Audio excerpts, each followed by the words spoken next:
Feed here. Just completed my 30th video client build, so I figured I would give you guys an update of it. For the most part, most of these parts aren't really that new, but I'm using a couple of new things, so I just kind of thought I'd give an overview. One of those things being this case, as you can see, it's the, if you recognize it, the CM692 Advanced Edition, not the Plus, but just the normal one, from Cooler Master, one of their newest, if not the newest, mid-tower case.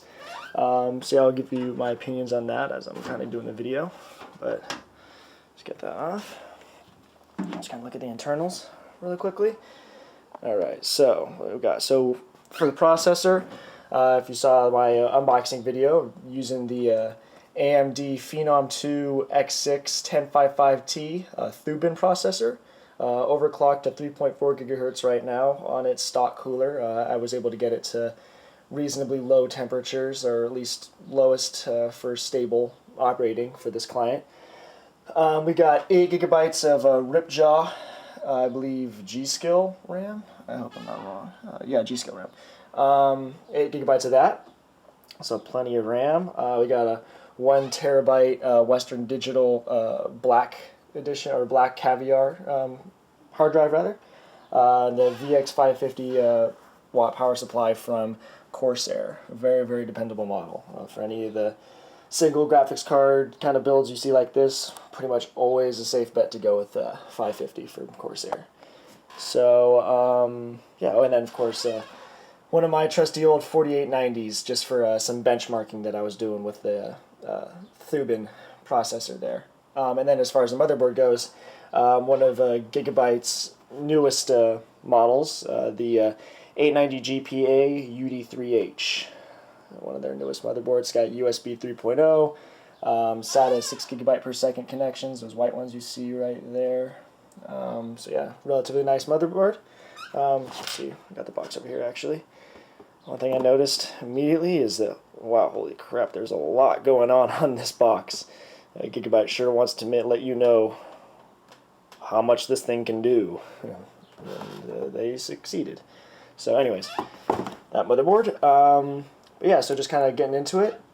The thing I really liked about this case is, as you can see, the cable management is spectacular. I mean, if you look, it's, I mean, the only thing that's really, really noticeable is this thing right here, which is the audio cable. That's not something that you can really hide all that well, unless you've got something, you know, over on this side, which most cases don't.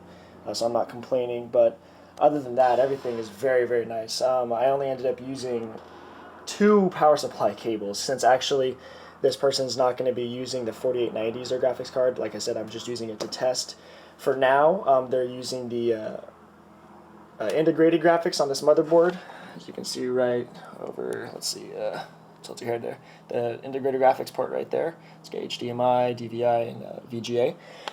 Its integrated graphics is, I think, like a 4290 processor, so plenty for doing their basic tasks for now until they upgrade to a dedicated graphics processor. But for now, they just wanted to go with integrated until they got it acclimated, and then they'll eventually upgrade in the future, or very, very soon future. They just wanted to get all of this for the money they had right now, and then eventually get a better graphics card. I think they're waiting for the 5 series to come down, so for now they're just dealing with integrated. But anyways, I digress.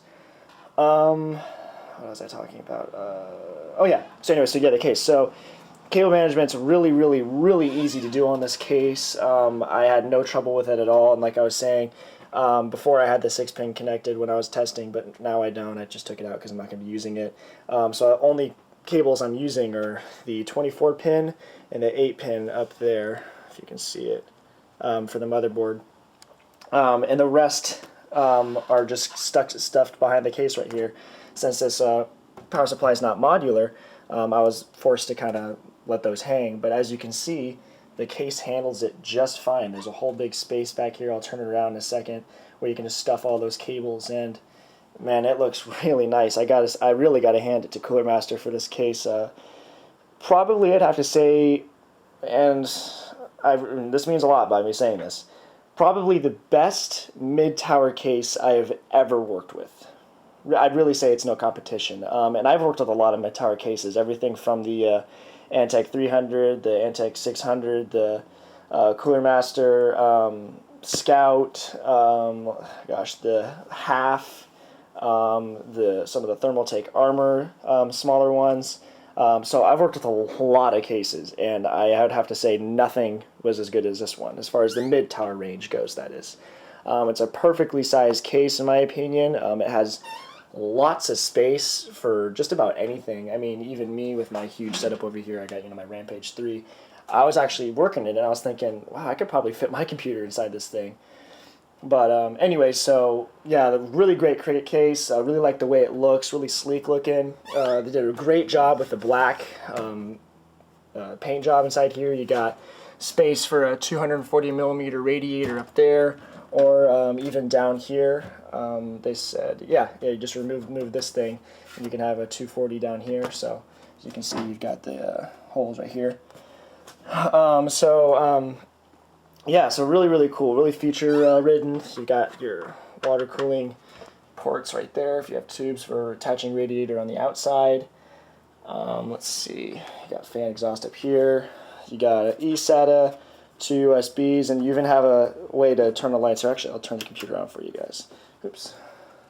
So, there we go. Okay.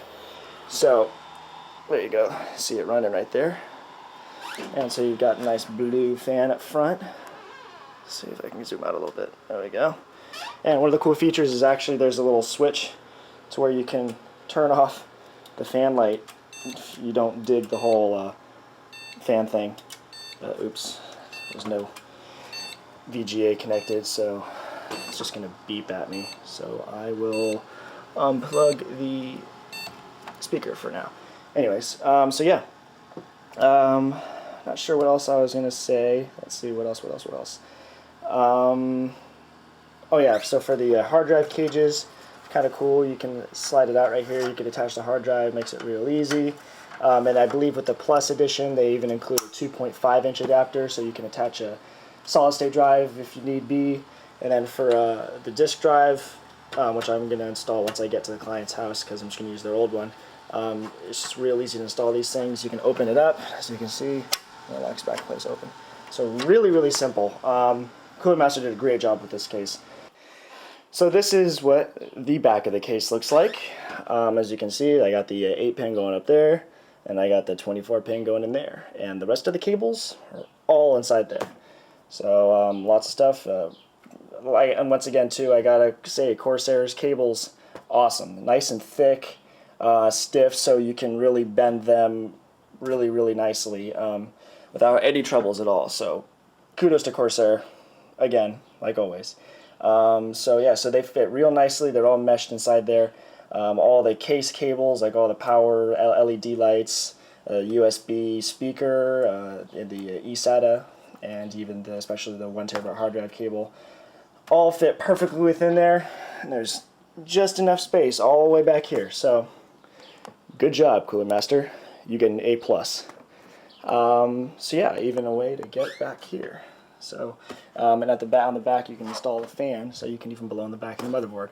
So a lot of great stuff. So anyways, that's pretty much everything. So without further ado, I'm going to go ahead and get this delivered off to my client here. And I'll get all the side panels back on. And thanks for watching, guys. By the way, I got some messages wondering if I use pirated software with my computer builds, because that was one way to make them real cheap. And your answer would have to be a big fat no, my friend. No, I always use licensed software, don't worry. So I got my OEM copy right there, and so just to clear that up. But anyways, so thanks for watching, guys, and subscribe and stay tuned. Alright, see you later.